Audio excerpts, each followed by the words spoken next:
안녕하세요. 코인원입니다. 오늘은 2023년 5월 20일 토요일입니다. 구독과 좋아요, 알림 설정 정중히 부탁드리며 오늘 영상 시작하겠습니다.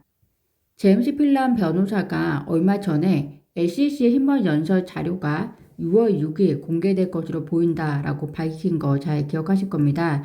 그는 이와 관련해서 지난 2022년 9월 법원에서는 힘먼 연설에 대해서 공개나 기각 결정이 확정이 되면 이후 20일 이내에 자료를 공개하도록 되어 있다.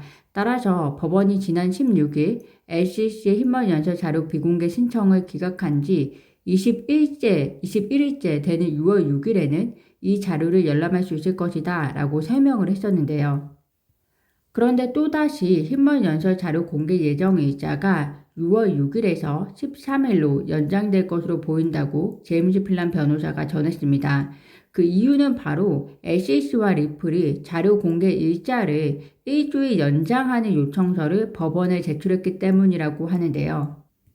현재 해당 요청은 제임스 필란 최근 트윗에 의하면 받아들여진 것으로 보입니다.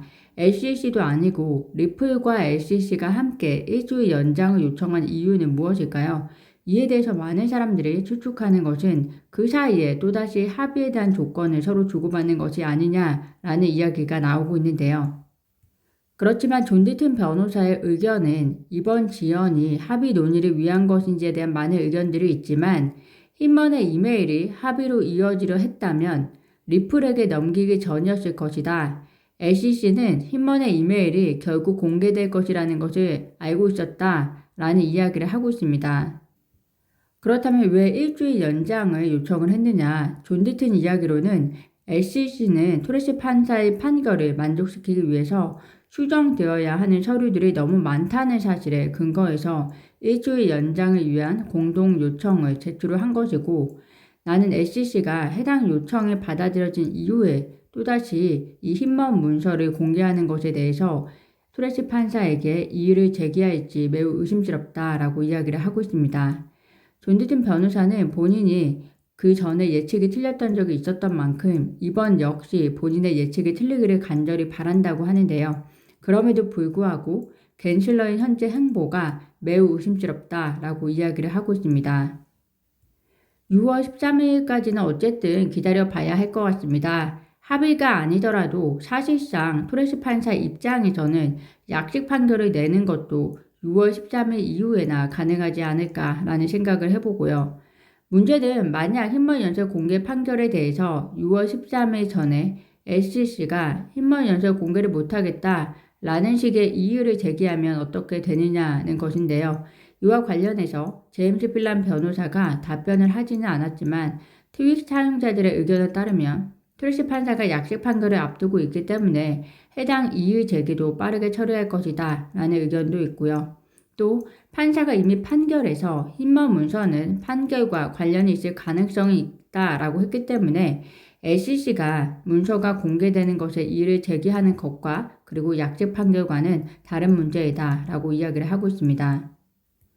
호주 변호사 빌 모건이 자신의 트위터를 통해서 이번 힘먼 연설 관련 문서를 공개 명령한 토레스 판사의 판결문을 보면 리플랩스가 XRP 기반의 국경 간 결제 솔루션인 ODL에 고객사에게 판매한 XRP는 투자 계약으로 볼 수 없다.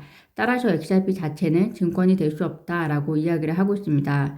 그는 또 토레스 판사가 현재 리플의 비즈니스 그리고 과거의 비즈니스에 대해서 상당한 정보와 이해도를 갖고 있다는 것을 알 수 있고 또 리플이 XRP 기반 국경 간 결제 시스템 ODL 고객사를 대상으로 XRP를 판매한 것에 대해 판사는 제품이라고 지칭을 했고 또 하위 테스트는 언급하지 않았다.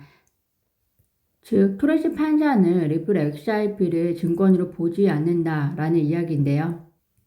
법률가들, 전문가들의 평가이기는 하지만 어찌되었건 가지고 있는 정보와 자료에 의거한 법적인 추측인 만큼 빨리 토레스 판사의 판결이 진행이 되기를 기대를 합니다.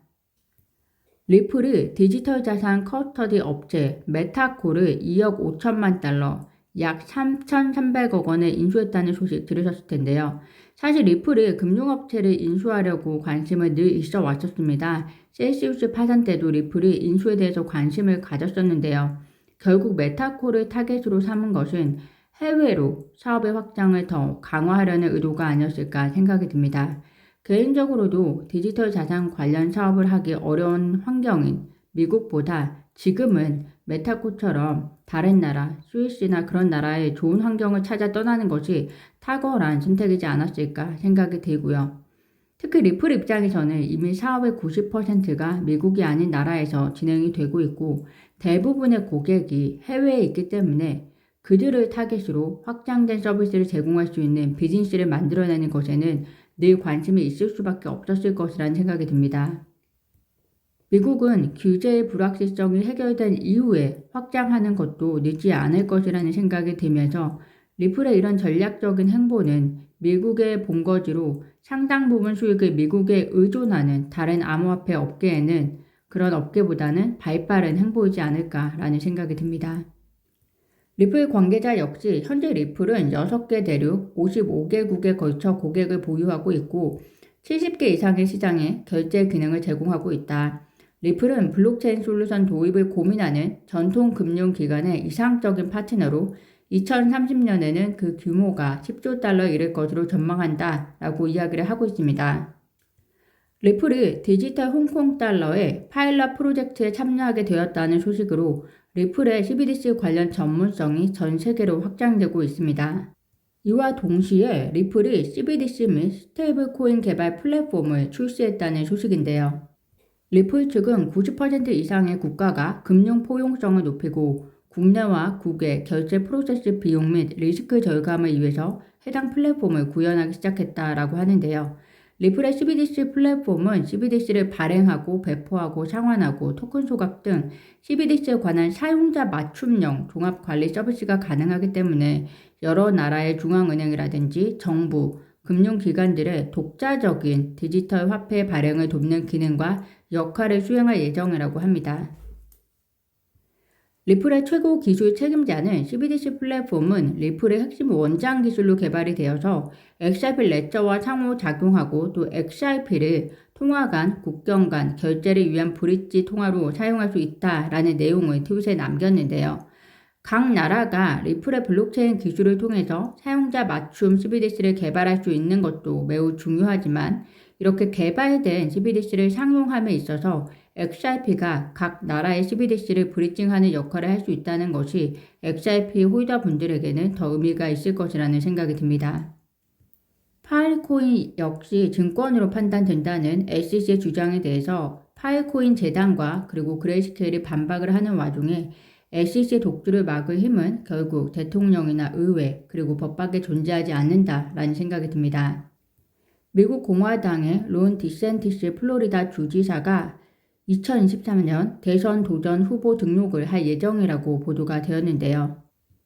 그는 플로리다주의 세금을 비트코인으로 낼 수 있도록 추진하고 개인의 자유를 억압한다는 이유로 중앙은행 디지털 통화의 플로리다 내 사용을 금지한 대표적인 친비트코인 정치인이라고 하는데요. 그가 대선 도전 후보로 등록하는 것이 중요한 것이 아니라 암호화폐 투자자 입장에서는 미국이 워낙 큰 시장인 만큼 공화당 그리고 민주당 내에서도 친암호화폐 성향이 대통령이 되는 것이 유리할 텐데요. 대통령이 임명하는 SEC 의장도 영향이 가기 때문에 더 그러한 것 같습니다. 갠슬러가 해임되지 않으면 2026년까지는 임기가 이어질 텐데요. 그런 면에서 암호화폐 투자자분들은 내년 미국 대선도 주의 깊게 보셔야 할 것 같습니다. 오늘 제가 준비한 소식은 여기까지입니다. 오늘도 영상 시청 진심으로 감사드리고요. 구독과 좋아요, 알림 설정은 코인우먼에게 큰 힘이 됩니다. 감사합니다.